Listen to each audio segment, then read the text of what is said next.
কৃষ্ণায় কৃষ্ণ ভক্তায় গোবিন্দায় নমঃ।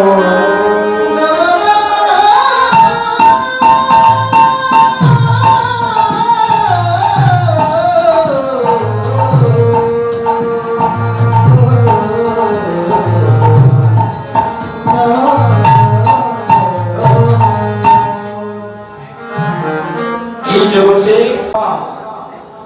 আস্বাদন থেকে আমরা বঞ্চিত হয়ে যাব। শাস্ত্রে বলছেন মানবিক তার শ্রেষ্ঠ হচ্ছেন নবী।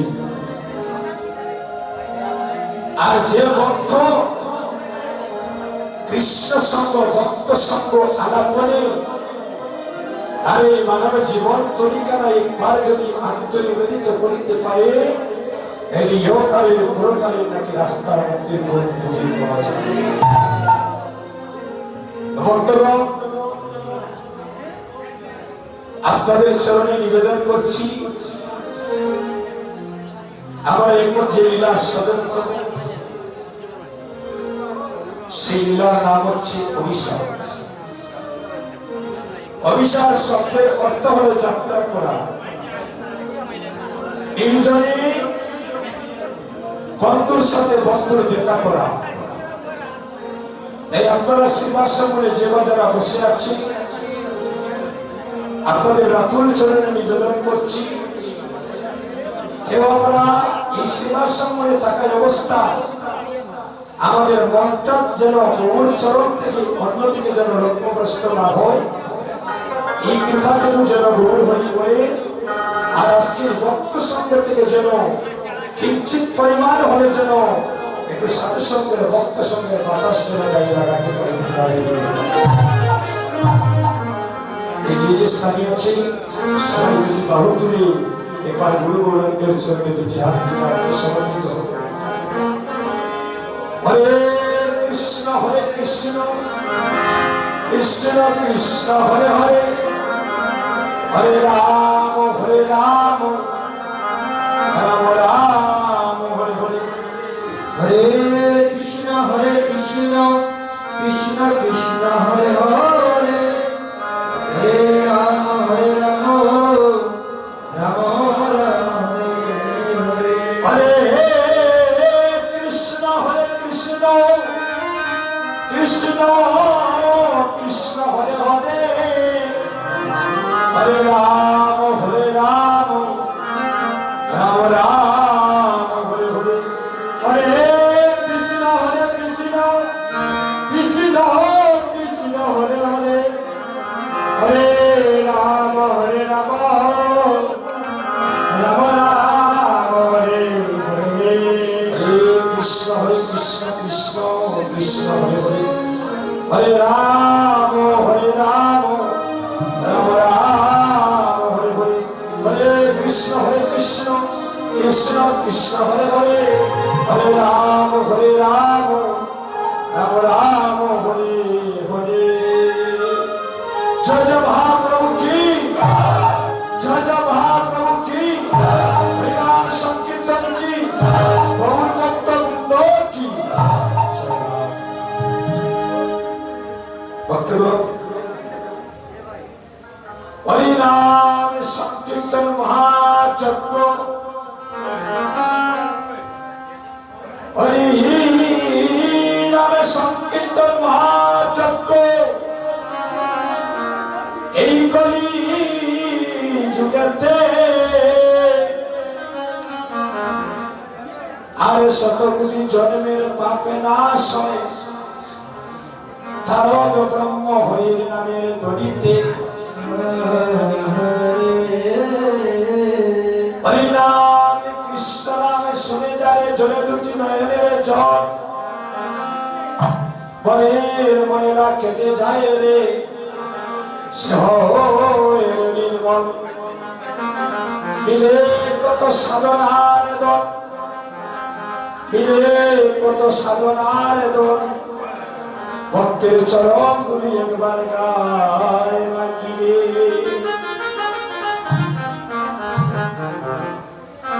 হরিনাম কৃষ্ণ নাম বড়ই মধুর, বড়ই মধুর। আরে যে জনে কৃষ্ণ বজে জগতে সবর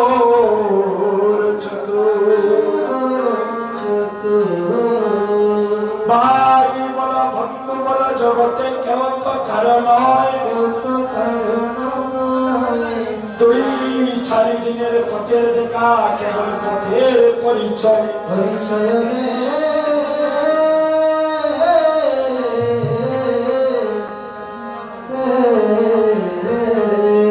ঈশ্বর পরম কৃষ্ণ সচ্চিদানন্দ বিগ্রহ অনাদির আদি গোবিন্দ সর্বকারণের কারণ বৃন্দায় রচিত পায় প্রিয়ায় কেশবস্য কৃষ্ণায় কৃষ্ণ ভক্তায় গোবিন্দায় নমো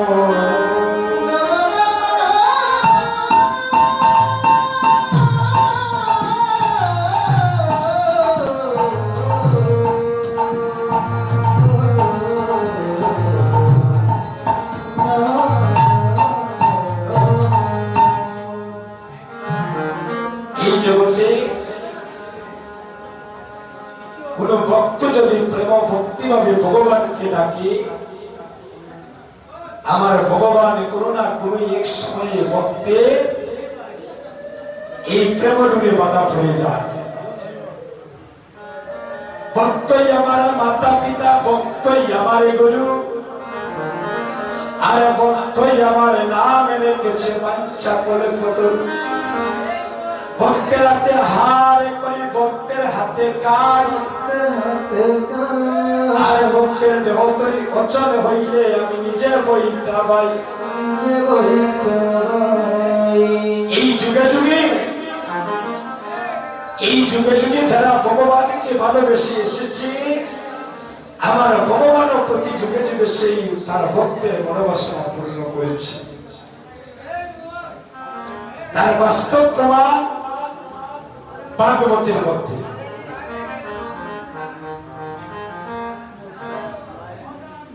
একজন বলি মহারাজ ছিলেন উনি এমন এক ব্যক্তি ছিলেন ওনার কাছে জগতে যে যা চাইতো উনি তাকে তা দান করতেন সে ধনী হোক বা গরিব হোক আর কাঙ্গাল হোক আর ভিখারি হোক যে যার এসে তার কাছে চাইতো তাকে সে প্রেম ভক্তি ভাবে দান করত একদিনে ভগবান শ্রীকৃষ্ণ মনে মনে ভাবেন যে বলির কাছে যে চায় সে সেটা পায় আমরা তো শুধু ভগবানের কাছে চাইব আমরা সারাটা জীবন ভগবানের কাছে চাই এটা দাও সেটা দাও কিন্তু আমরা গোবিন্দের কাছে একদিন একটা বস্তু দিতে পারলাম না এই বলি মহারাজকে আমার ভগবানের পরীক্ষা করতে একদিন বলির বাড়িতে পদার্পণ করলেন এদিকে অনেক শত শত মানুষ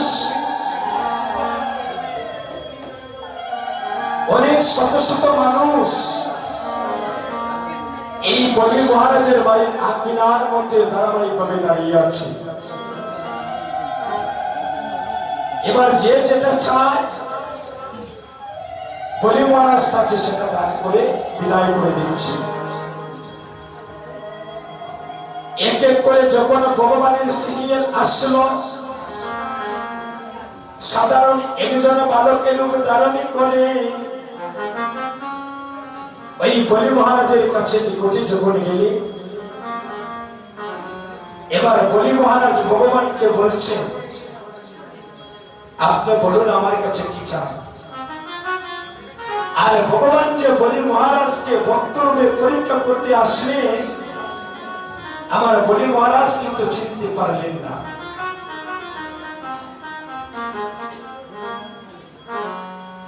ভগবান বলছেন হে বলি আমি অনেক দূর থেকে অনেক কষ্ট করে এসেছি আমি সবার মুখে প্রতিবেশীর কাছে শুনেছি তোমার কাছে যে বা যারা আসে তুমি তাদেরকে গোপনে খালি হাতে ফিরিয়ে দাও না।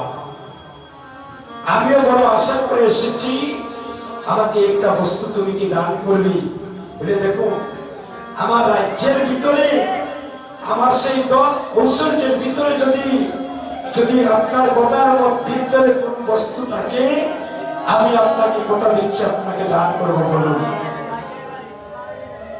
ভগবান বলছেন বলি তুমি আগে প্রতিশ্রুতিতে আবদ্ধ হও যে আমি যা চাইব তুমি আমার কাছে তা দান করবে।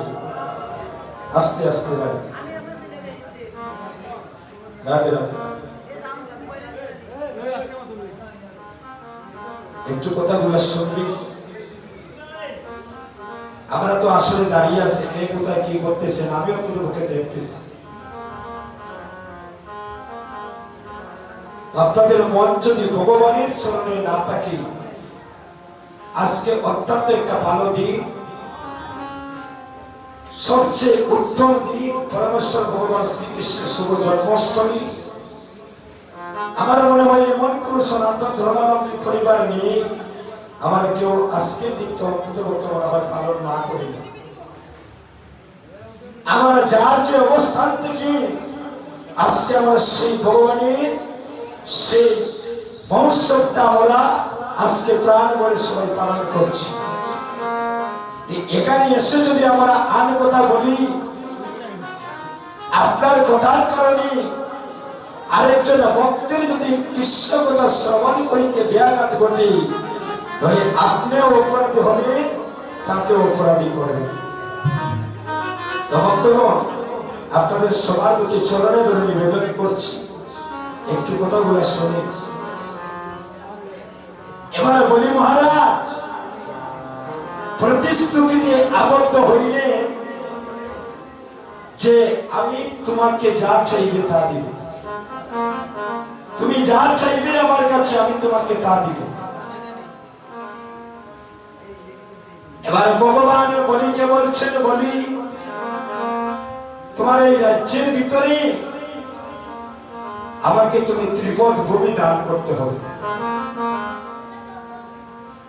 তুমি আমাকে ত্রিপদ ভূমি দান করতে হবে, আমি এই বস্তুটা তোমার কাছে চাচ্ছি। ওই কথা শুনে বলে মহারাজ এসে উঠলেন যে আমার রাজ্যে কত হাজার হাজার ভক্ত আসে, কত মূল্যবান বস্তু চায়, আর তুমি মাত্র ত্রিপদ ভূমি চাচ্ছ, আর এটার জন্য আমাকে প্রতিশ্রুতিতে তুমি আবদ্ধ করছো। আমার রাজ্যে তো জায়গার অভাব নাই, যেখান থেকে ভালো লাগে সেখান থেকে আপনি ত্রিপদ ভূমি গ্রহণ করুন। এবার ভগবান ত্রিপদ ভূমি যখন চাইতে শুরু করলেন এক পা রাখলেন স্বর্গদাম, সমস্ত স্বর্গরাজ্য দখল করে নিলেন। আরেক পা যখন রাখলেন মর্তদামে, বিশ্ব ব্রহ্মাণ্ডের সকল মর্তদাম পায়ের নিচে গ্রহণ করালেন। মর্তদাম দখল করলেন।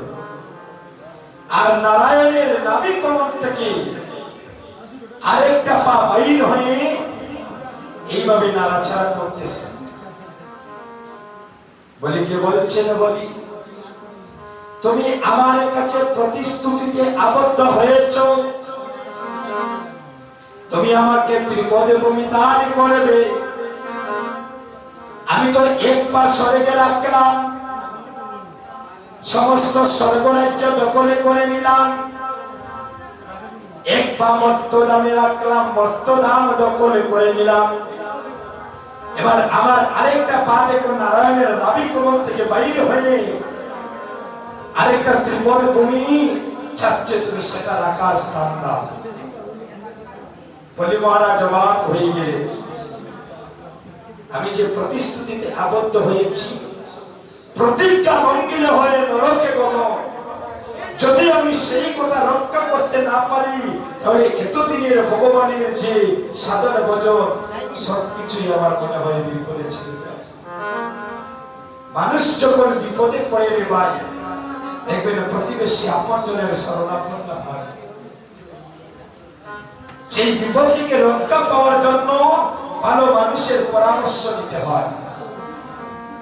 এবার বলি মহারাজ মনে মনে ভাবলেন, আমি তো 2 পদ ভূমি দান করলাম, এবার আরেকটা ভূমি আমি কোথা থেকে দান করব?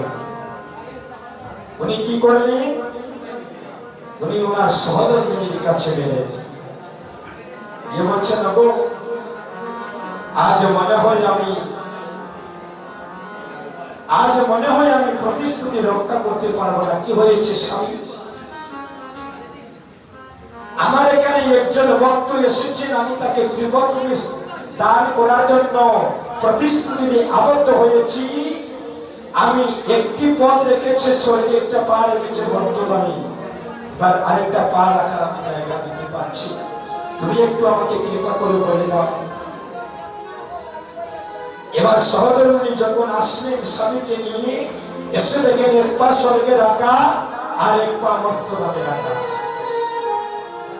স্বামীকে বলছেন, স্বামী তুমি সবই কিছুই দিয়েছ, কিন্তু আসল স্থানটা তোমার এখনো দেওয়া হয়ে নাই।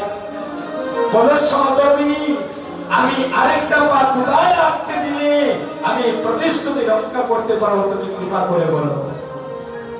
বলছেন, স্বামী তোমার মস্তকটা নত করে এই মস্তকের উপরে আরেকটি পা রাখার স্থান দাও। তখন বলি মহারাজ কি করলেন? এভাবে বসে আর মস্তকটা নত করে একটা পা যখন এই মস্তকের উপরে রাখতে দিলে, সাথে সাথে ভগবান ভক্তের যখন প্রতিশ্রুতি রক্ষা হয়ে গিয়েছে, সাথে সাথে ভগবান সেই শঙ্খচক্র গদা পদ্ম রূপটা দর্শন।